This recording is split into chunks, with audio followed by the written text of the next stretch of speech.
There is anyone who is here for the first time?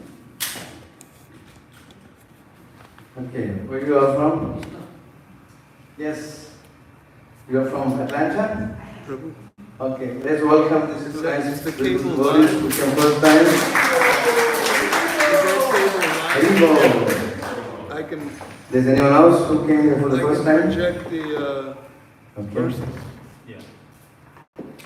So we have our Sunday speaker, His Grace Goparāj Prabhu.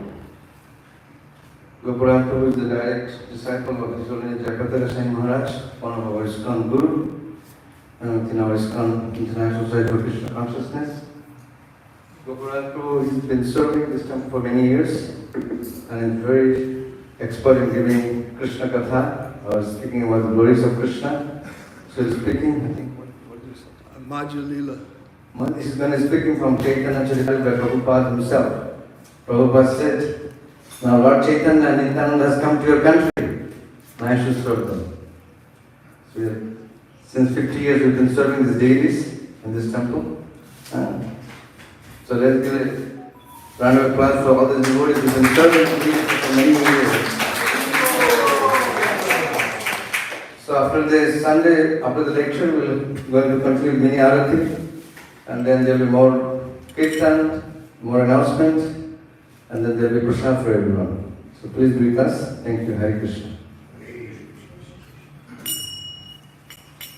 Jaya Radha Madhava Kunja Vihari Jaya Radha Madhava Kunja Vihari Jaya Radha Madhava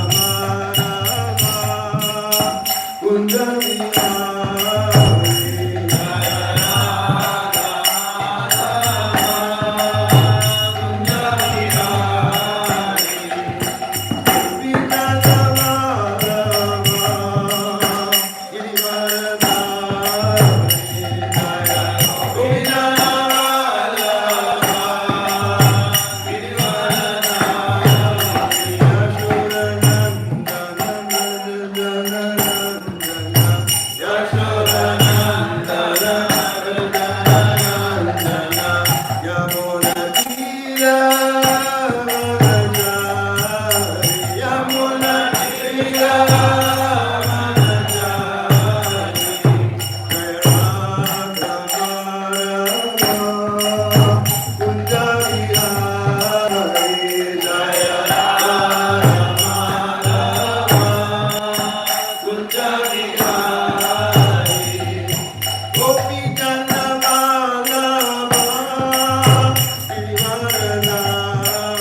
Sunday Love Feast.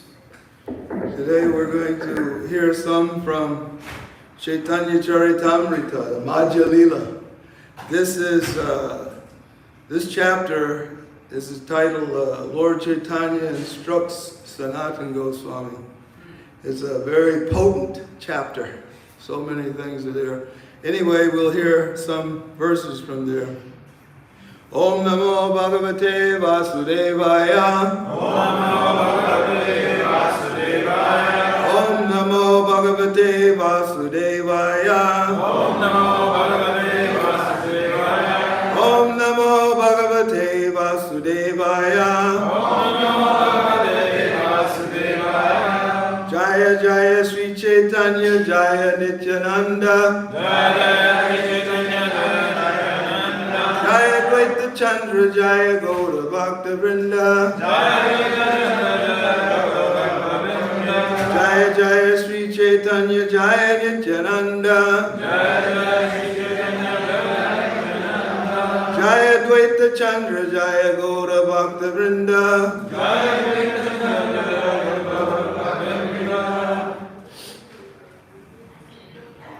Ukam karati vachalam pangum langayatya garim yat kripatam maham bande Sri Gurum Dinataranam. Vanchakalpatarubhyascha kripa sindhubhya evacha patitanam bhavanebhyo vaishnavebhyo namo namaha.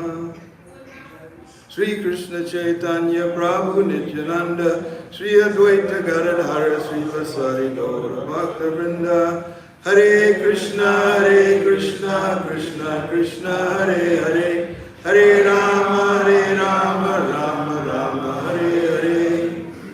Om Tat Sat. So, welcome again everybody to the Sunday Love Feast. We might have some new guests who are not so familiar with procedure, but the reason we chant these different verses in the beginning is simply for purification, purifying ourselves and anyone else who hears it. Because the Vedas, particularly Srimad Bhagavatam and Chaitanya Charitamrita, as presented by Srila Prabhupada, are a transcendental literature. And so they have no mundane author. That's a significant point if you've been following Western philosophy, Eastern philosophy, or any other philosophy. And that is, it always has an origin and an interim period, and then it kind of dwindles away, unlike Srimad Bhagavatam. Just before I begin, there's a couple other verses I would like to chant. I'm just referring to my notebook, so don't mind me here. This is a prayer by Srila Vishwanath Chakravarti, actually several prayers. I'm going to read this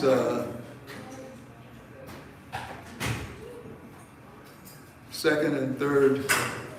Name Vas.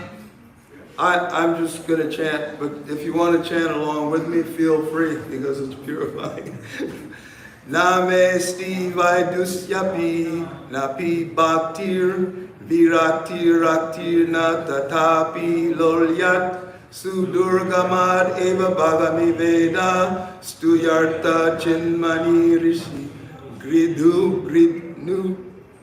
Though I have no wisdom, devotion, or detachment, I'm still greedy to take the philosopher's stone of the Vedas prayers from the fortress in which it is being kept. So, if you're not familiar with Srila Vishwanath Chakravarti, he's one of the senior most referred and relied upon gurus in the entire movement in the modern era. Srila Prabhupada often quoted him. And this is a prayer, he actually composed these prayers before he made any commentary on the 10th canto. He was praying for Krishna's mercy. Mam nichatyam avivek vayu Pavartate patayitum balachet lityaham yata Swami Sanatana Sri Krishnangri Bastamba Kritva Lamba. If the wind of indiscretion, my failure to acknowledge my lowly position, threatens to knock me down, then while writing this commentary, I must hold on to the effulgent pillars of the feet of Sridhar Swami, Sanatana Goswami, and Lord Sri Krishna. So we see the genuine humility of a Vaishnava. Makes no claim for himself, but relying always on the predecessors and ultimately relying on Krishna. Because just ourselves individually, we have no potency, not real. Of course, we have lots of material potency. Otherwise, we wouldn't have cars, huge mega screen TV screens, stuff like this. We just wouldn't have it. So we can definitely manipulate material energy. So now we're going to go back to Chaitanya Charitamrita. We're going to start with text 99 and try to imbibe some of this nectar. Nitya jati nitya sangi patita adharma kushvishaya kupe padi gonanu janama. Translation by Srila Prabhupada. Sanatana Goswami said, I was born in a low family, and my associates are all low-class men. I myself am fallen, and am the lowest of men. Indeed, I have passed my whole life fallen in the well of sinful materialism. So this is Sanatana Goswami speaking to Lord Chaitanya. Keep in mind, Sanatana Goswami is a pure, liberated, eternal associate of the Lord. So someone not familiar might be thinking, why is he claiming to be like this, to know nothing, to be in some so-called family situation, low caste? Let's see what Srila Prabhupada says in the purport. Actually, Sri Sanatana Goswami belonged to a Brahmana family because he belonged to the Saraswata division of the Brahmanas and was well-cultured and well-educated. Somehow or other, he accepted a ministership in the Muslim government. Therefore, he had to associate with meat-eaters, drunkards, and gross materialists. Sanatana Goswami considered himself fallen, for in association of such men, he also fell victim to material enjoyment. Having passed his life in that way, he considered that he had wasted his valuable time. This statement about how one can become fallen in this material world is made by the greatest authority in the Gaudiya Vaishnava Sampradaya. Actually, the whole world is presently fallen into material existence. Everyone is meat-eater, drunkard, woman hunter, gambler, and whatnot. People are enjoying material life by committing the 4 basic sins.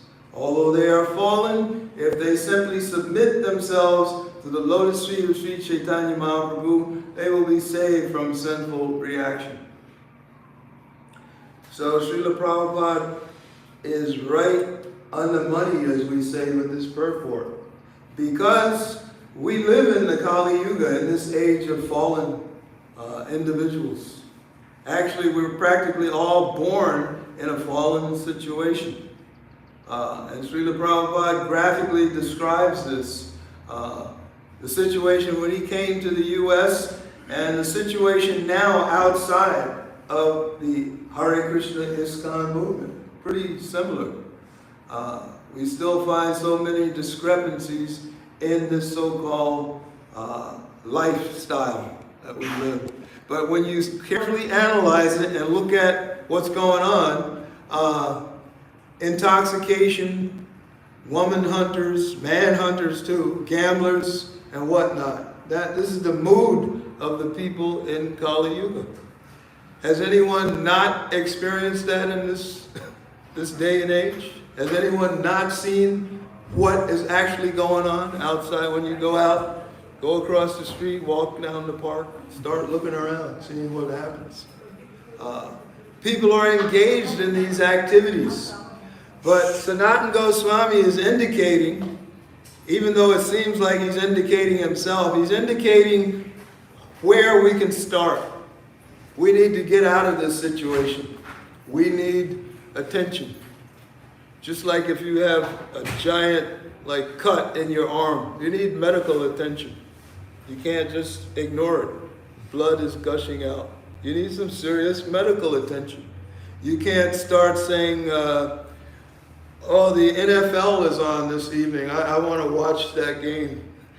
Who's going to sit there with their arm bleeding profusely and try to enjoy an NFL game or whatever else? I'm just being facetious, so feel free to laugh when you hear a joke.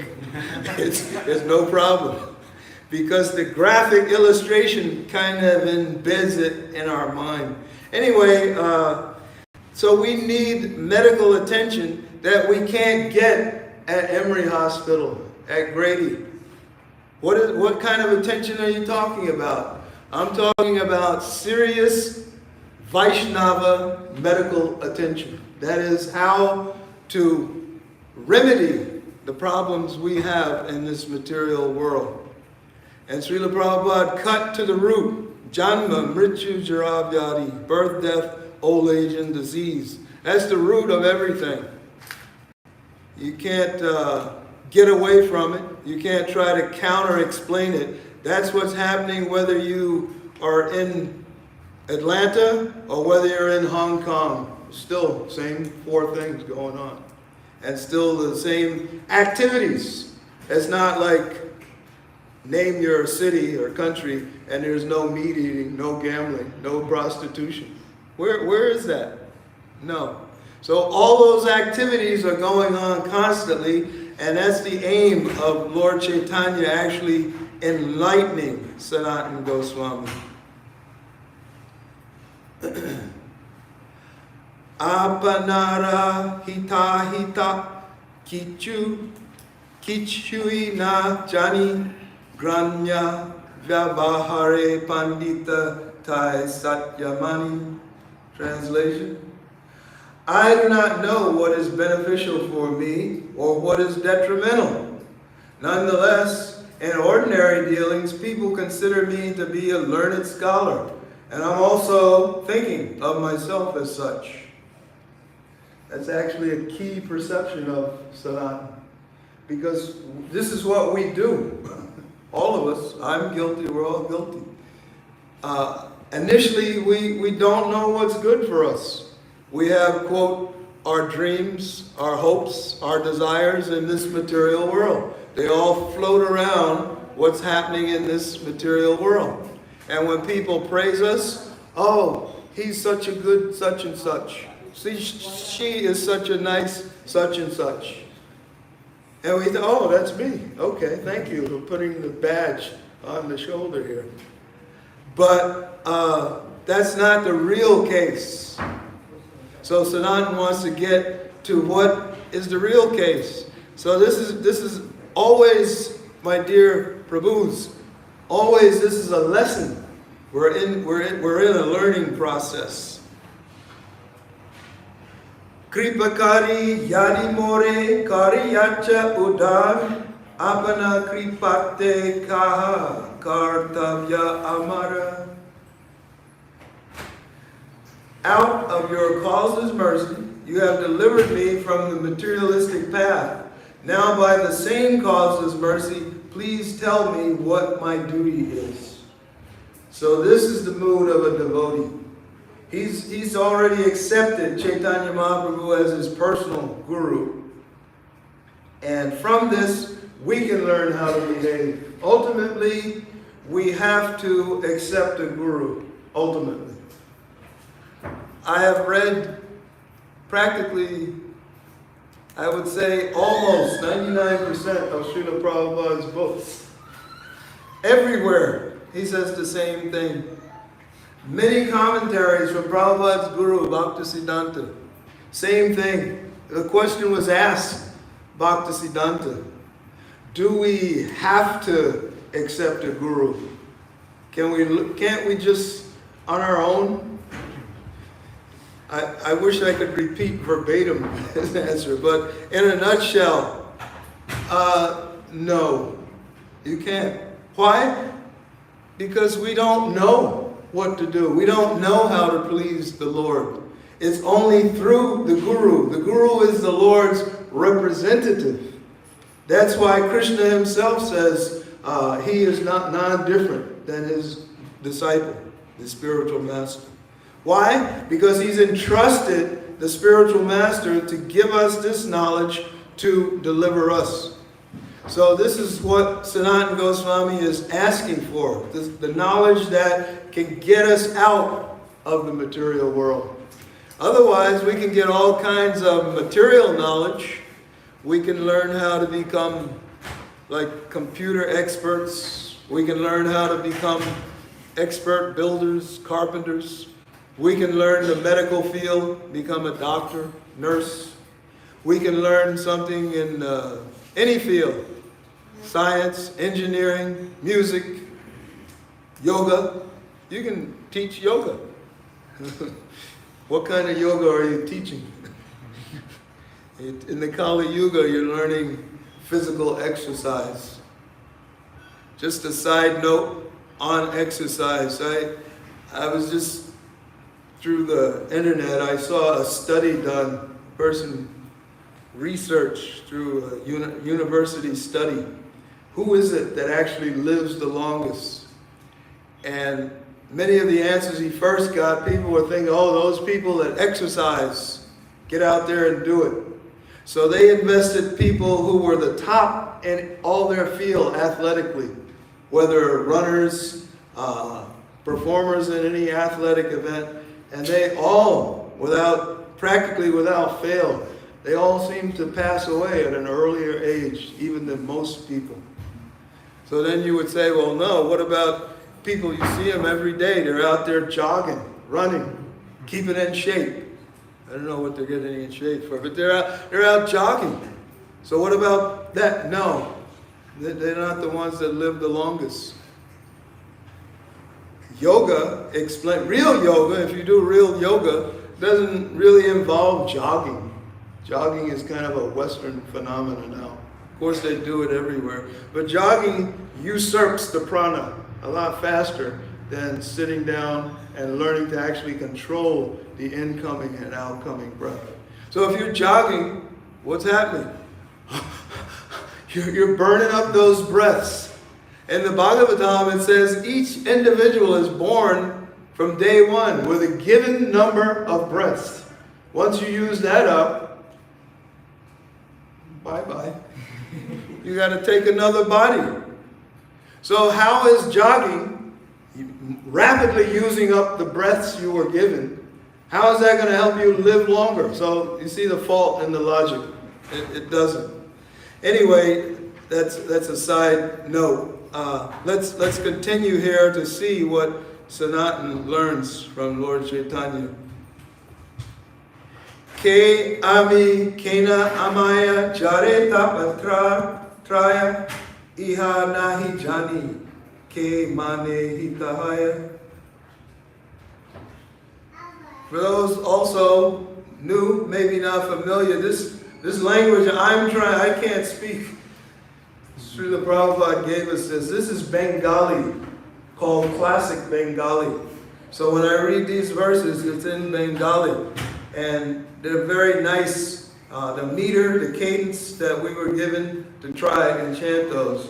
And outside of the Chaitanya Charitamrita, all the other major works Prabhupada translated were coming from the Sanskrit. So that's just a side point. Who am I? Why do the threefold miseries always give me trouble? If I do not know this, how can I be benefited? So who in this room would like to know why they're always being bothered by something, this and that? What are the threefold miseries? Who knows what the threefold miseries are? Srila Prabhupada is going to tell us, don't worry. Purport. The threefold miseries are miseries arising from the body and the mind. Body and the mind. Miseries arising from dealing with other living entities, whether it's our god sisters, god brothers, friends, relatives, parents, husband, wife. We're liable to encounter something we don't like. And miseries arising from natural disturbances, heat, drought, storms, earthquakes, hurricanes, all those are so-called natural disasters. Of course, they ultimately are also controlled by entities in the material realm. But nonetheless, we can see those three things are going to give us problems because we basically can't control those things, the body and mind. Why are we even doing yoga? The body is giving us some problem. It's not doing what we want. If the body just automatically did what we wanted to do, if we're like 65 years old and we want to jump up and touch that ceiling fan, why can't we do it? The body is not going to allow it. If we're 12 and we want to jump up, of course, very few would actually grab that fan, but sometimes we used to jump as high as those chandeliers. I've seen devotees touch the chandeliers in kirtan. So, but the body is what we're talking about. It won't let us keep this youthful characteristic. So that's one thing. And then the mind. Who here doesn't have a problem coming from the mind? Mental speculation. The mind and intelligence. Always. Because it's geared that we're always, human being we're geared to always be thinking. You can't stop the mind. You can't shut it down. Some yogis like to say they can shut it down. According to Srila Prabhupada, the mind is not going to stop. If you want to, because what they're ultimately after is this so-called inner peace. It's very, very nice, lofty concept. I want to achieve inner peace. So I'll sit and meditate. But what peace from what? From everything. So more and more you hear that, then it becomes more and more impersonal. I just want peace. So what does that even look like? Well, I don't want everybody get out of the room. I don't want anybody around. I don't want any disturbance. I don't want to hear anything. I don't want to see anything. I don't want to smell anything. I don't want to taste anything. I don't want to touch anything. Is that possible? People, are you with me? Who thinks it is possible to get totally free of these five senses? That way you're very peaceful. You can become a nice rock out in the yard. You might get close at that point. But even so, how boring. I want to be a rock. I want to be a... No, nobody wants to be a rock. It's idiotic. So you can't get rid of this mental activity because the mind, dictated to by these five senses we just talked about, hearing, smelling, tasting, touching, sight. Always. Those senses are pushing to the mind. Let's go to the cinema. You know Avatar 2 is playing? We got to see that. Let's go to the cinema. Let's hear it. There's a new group out. They're coming from, Istanbul. And they have some serious rock going on. I got to hear it. So the ear's telling you, I want to hear this music. I want to be titillated by this. Oh, there's a nice restaurant in Buckhead. You got to try it. This is the tongue. Why would you go to the nicest possible restaurant? Of course, there's some ambience, nice atmosphere. But there's something there you want to taste. It's not a big mystery. Why do you go to a big restaurant? So those senses, when you actually analyze what the senses are telling you, then you can see they're urging me in the wrong way. And then when we come to the next part, other living entities. Basically, you can't control another person. Ask any parent. We tried to control our kids. My wife and I have 2 boys who are grown up now. But kids are going to be kids, and you have to give them some leeway. You can't totally control. So even a child, your own very dear child, can sometimes cause a problem for you. It's natural. What to speak? My best friend owed me $170, but he moved to Canada. How am I going to get this money? He cut off all email, So many things can happen, even with the greatest friendship. So we're going to get miseries from other living entities. And finally, there's no need to even ask, who can control the heat, the weather? You can't. Can't do it. So let's continue with this purport. There are living entities born of the human embryo, of eggs, perspiration, and vegetation. Miserable conditions brought about by natural catastrophes are controlled by the higher demigods. There may be severe cold or thunderbolts, or a person may be haunted by ghosts. These threefold miseries are always before us, and they entrap us in a dangerous situation. Padam, padam, yatvi, padam. There is danger at every step in life. So, that little snippet Srila Prabhupada uses in the other purports too, this padam, padam, yatvi, padam. Because it's a very important fact. I could go out here and try to cross Ponce de Leon, and Krishna forbid, but a semi-trailer comes zooming down that I didn't expect. It's bye-bye, bye-bye. Danger at every step. So I'm being graphic, of course. Don't anybody wish this on me. I'm not going to even try to cross Ponce de Leon.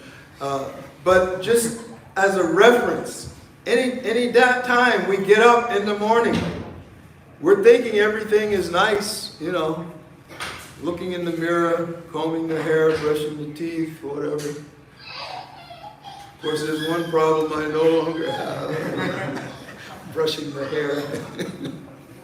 But we're not expecting, that's the point I want to bring out, we're not expecting any danger, any problem. Because we don't look for problems. Problems look for us. So welcome to the material world. That's what it means to take birth in the material world.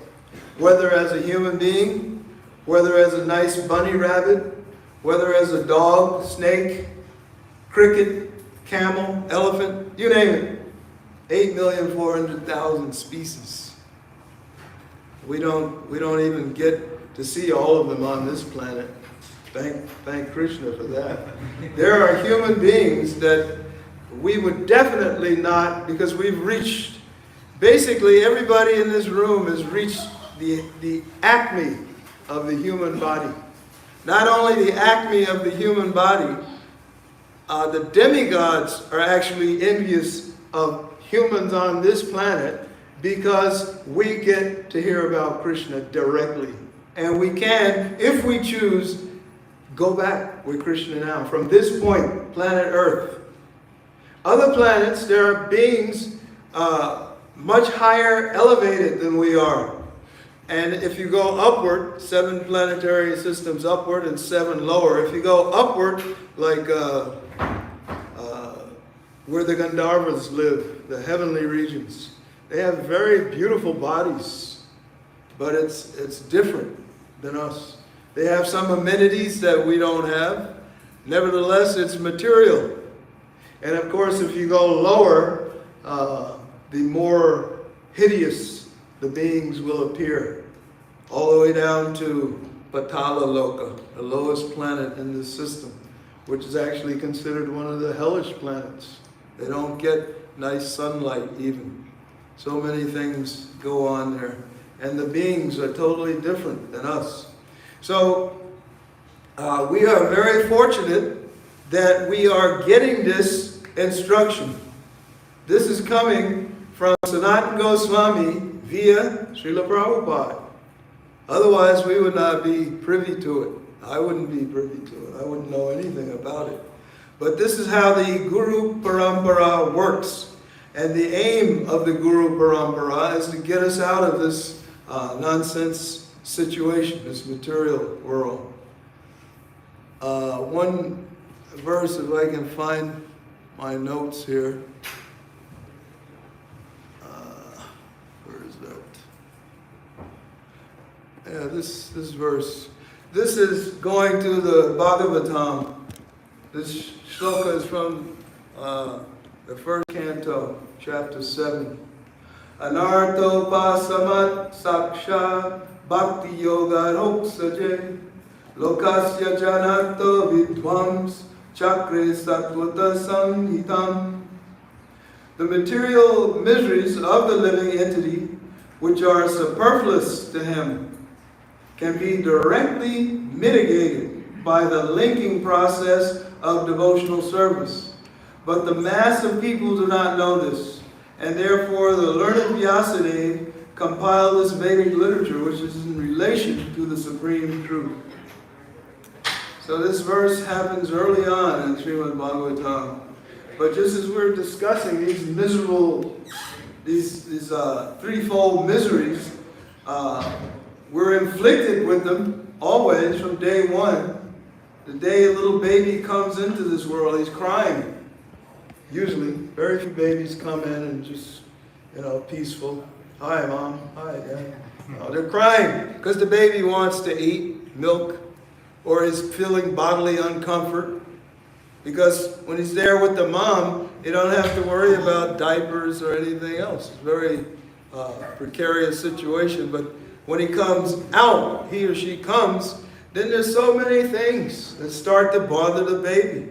The skin is so fresh and delicate, so sometimes even a diaper causes a rash, irritation. So they're going to cry. What's the matter, sweetie? Huh? So we rock the baby until we find out. You got to put on a fresh diaper. You got to put on some, baby oil or something to try to placate the situation. But what is Vedavyasa saying here? The material miseries of the living entity, so we just went through those where they come from, 3 places, are superfluous to him. Who can define this word? It's maybe somebody doesn't know, but it's not a huge word. What does superfluous mean? Superfluous. Come on, you scholars. Beyond understanding? On the surface? Okay, I didn't hear that.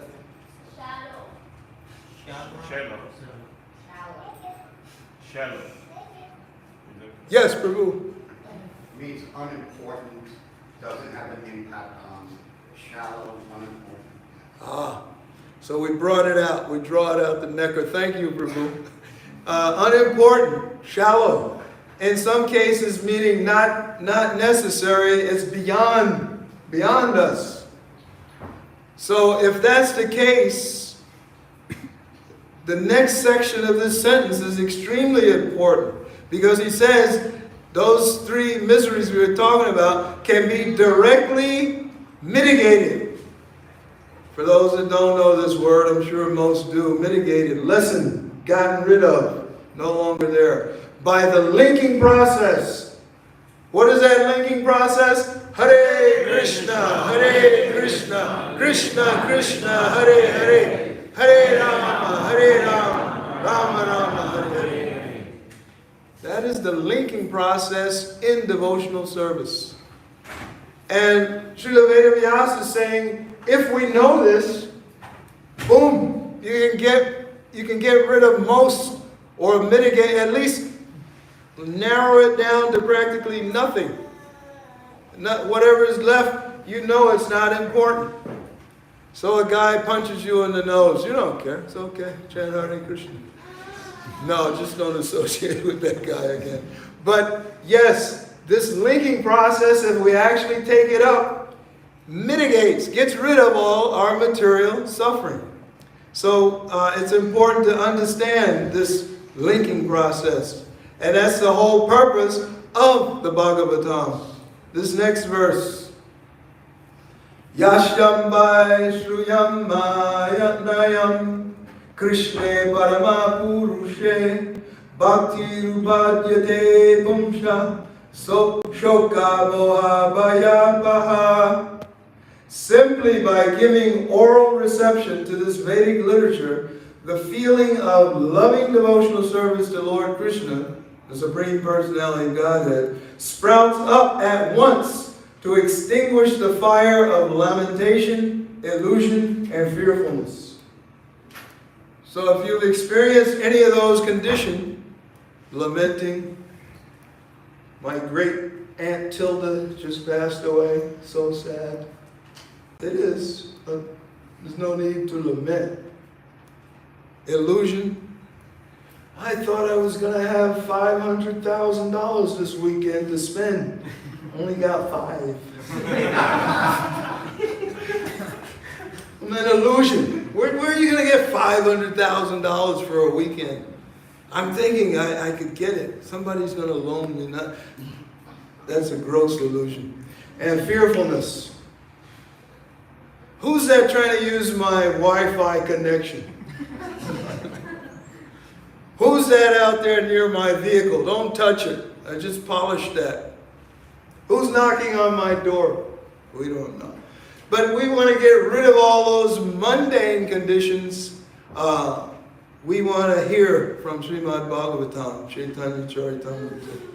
One more verse all the way up to the 10th canto. Yasyatma buddhi kopan kopnape triduktake swadi kalatadishu brahma jiyadi yatirta buddhi salile nakri chi janeshwa bidnyesu sava gokara.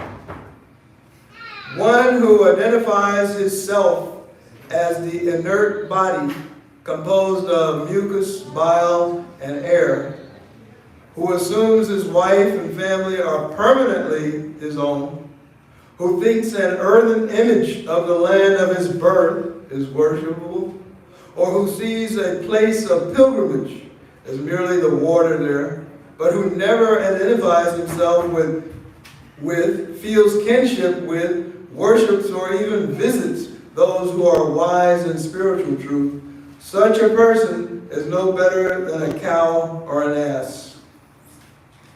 So this 10th canto is getting very direct. There's no more beating around the bush, especially when we hear the prayers of the personified Vedas. Anyway, this one verse makes it clear. Our material body, what is it? Everybody in this room, mucus, bile, pus, and air, blood, stool, urine, and bone. That's what the material body is. It does not last forever. You can get 5 years or 105 years. We don't know. In the Kali Yuga, it's mentioned in Kali Yuga, you're lucky if you live to be 100.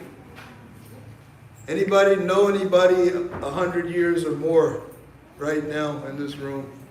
Jai Prabhu. All glories. Very rare. So we got a 1 out of at least almost 100 people here, I guess. Because it just doesn't happen. So we must consider ourselves fortunate if we live. But to live just to live 100 years with these material miseries, what does the end of the verse say? If you're not going to a pilgrimage place to get the association of sadhus, might as well be a cow or an ass. It's pretty direct. Some might say, oh, that's a little gross. But it's not gross. Our mentality is gross. What we think is gross. So, Vedavyasa, along with all the other stalwarts in Srimad Bhagavatam, want to deliver us. Just as we're studying the words of Sanatana Goswami. We want to get out of this Kali Yuga and learn what is what. Lord Chaitanya continues, Sadhya sadhana tattva puchite najani kripakari sabatattva kahata apani.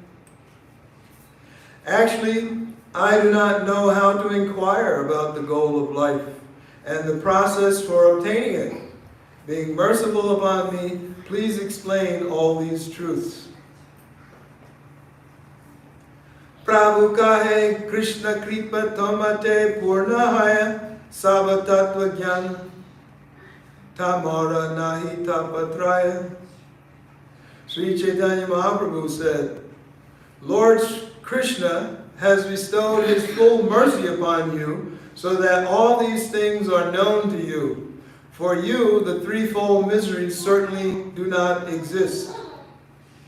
So, Lord Chaitanya is kind of getting rid of his humility right here by saying, actually, you already know. Krishna's already blessed you. If we stretch this, we can apply this to everyone here. All of you already know this. It's inherent in our real nature that we are servants of Krishna. It's already there. If we associate with the Vaishnavas, it's simply like fanning that spark. It's reawakened. Krishna Sakti Dharatumi Janatava Bhava Jani Dargya Lagi Puche Sudhara Swabhava. Since you possess Lord Krishna's potency, you certainly know these things. However, it is the nature of a sadhu to inquire. Although he knows these things, the sadhu inquires for the sake of strictness.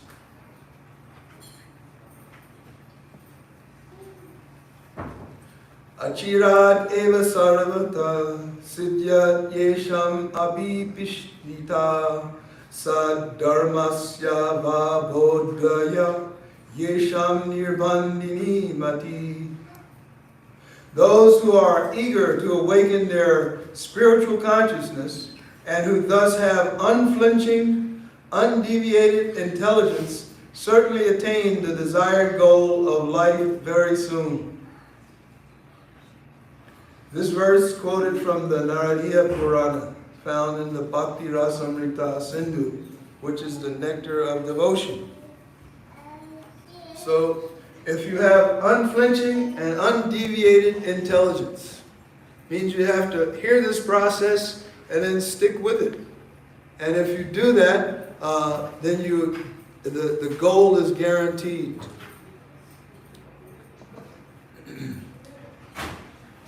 Yogya patra hautumi bhakti parvatite krame savatatva shuna kahiye tamate. You are fit to propagate the cult of devotional service. Therefore, gradually hear all the truths about it from me. I shall tell you about them. So Lord Chaitanya is about to unfold everything to Sanatana Goswami about real devotional service.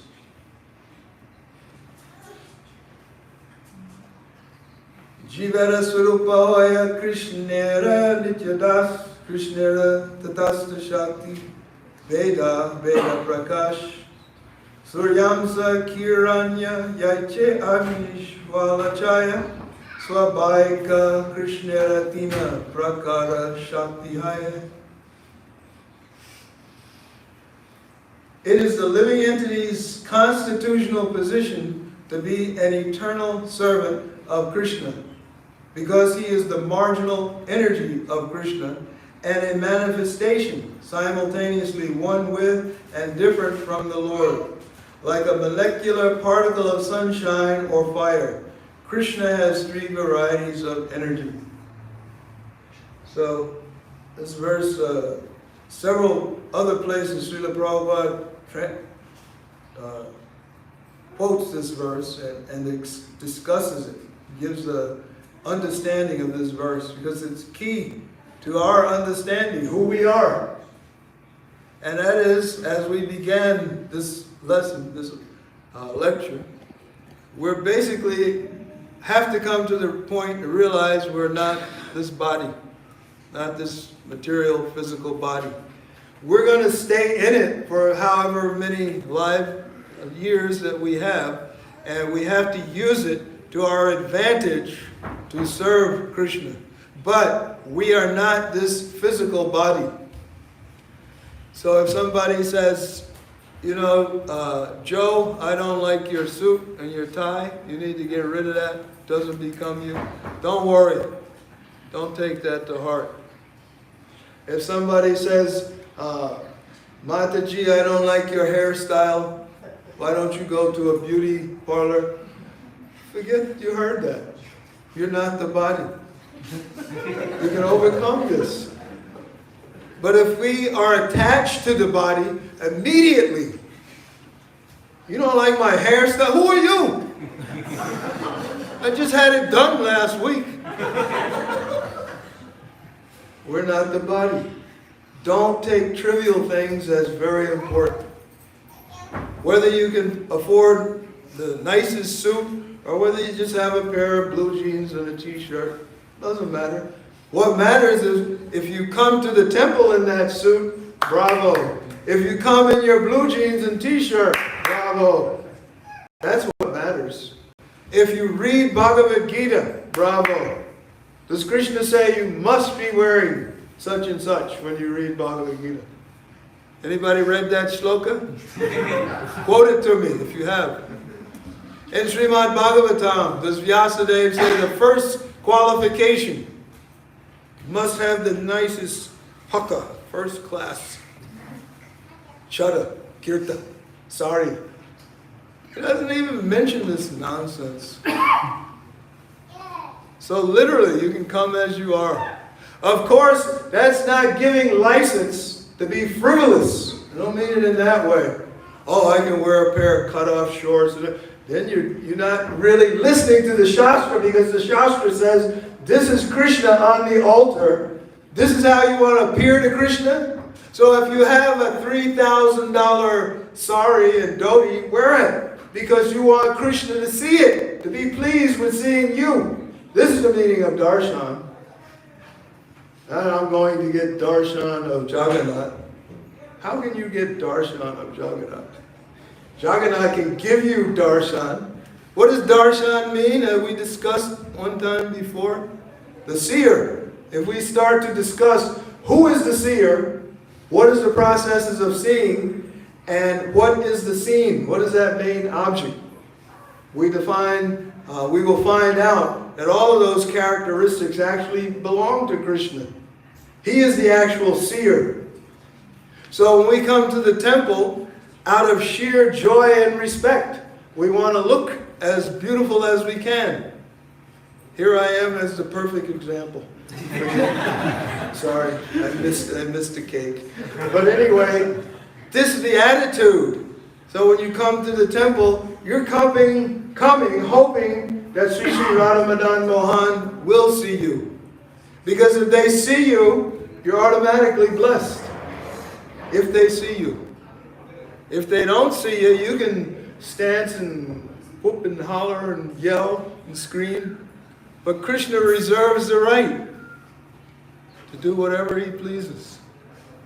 You can't say, Krishna, you're going to see me. You got to accept me. Not the attitude. So we have to overcome all those shortcomings. I don't think I can finish this purport, but we will hear some. Srila Bhaktivinoda Thakur explains these verses as follows. Sri Sanatana Goswami asked Sri Chaitanya Mahaprabhu, who am I? In answer, the Lord replied, you are a pure living entity. You are neither the gross material body nor the subtle body composed of mind and intelligence. Actually, you are a spirit soul, eternally part and parcel of the Supreme Soul, Krishna. Therefore, you are his eternal servant. You belong to Krishna's marginal energy, potency. There are two worlds, the spiritual world and the material world, and you are situated between the material and spiritual potencies. You have a relationship with both the material and spiritual world. Therefore, you are called the marginal potency. You are related with Krishna as one of the simultaneously different and simultaneously different.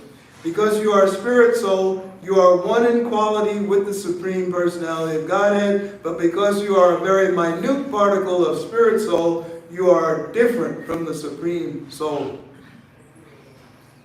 So, you can all go to your Bhagavatams and reread this. I went rather hastily through part of this purport, but it kind of sums up the verses that came before this, and we see through Srila Prabhupada's purport why Sanatana Goswami is inquiring, and then what Lord Chaitanya is beginning to explain to him. And the lesson, of course, for all of us, to keep that in the forefront. You're not the body. You're not the mind and intelligence. You're a spirit soul. And that pure spark is the same for everyone. Whether you're in the body of a nice little ant crawling on the floor, the jiva in that ant is the same as the jiva in this. Of course, an ant cannot read Srimad Bhagavatam. So there's your wealth. You are the richest people on this planet right now.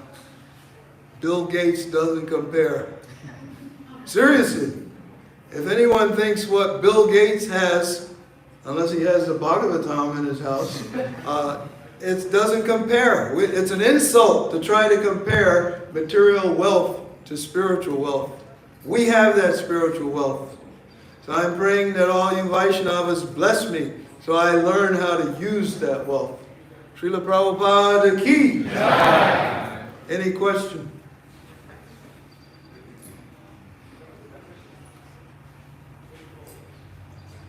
We're all on one accord. I'm glad to see that. Any hidden question in the back of your minds, let it out. I'll fight it.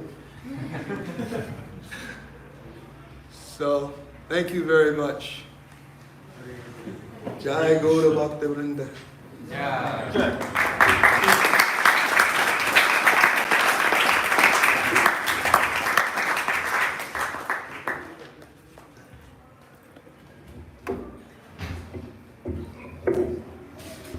Srila Prabhupada ki jai.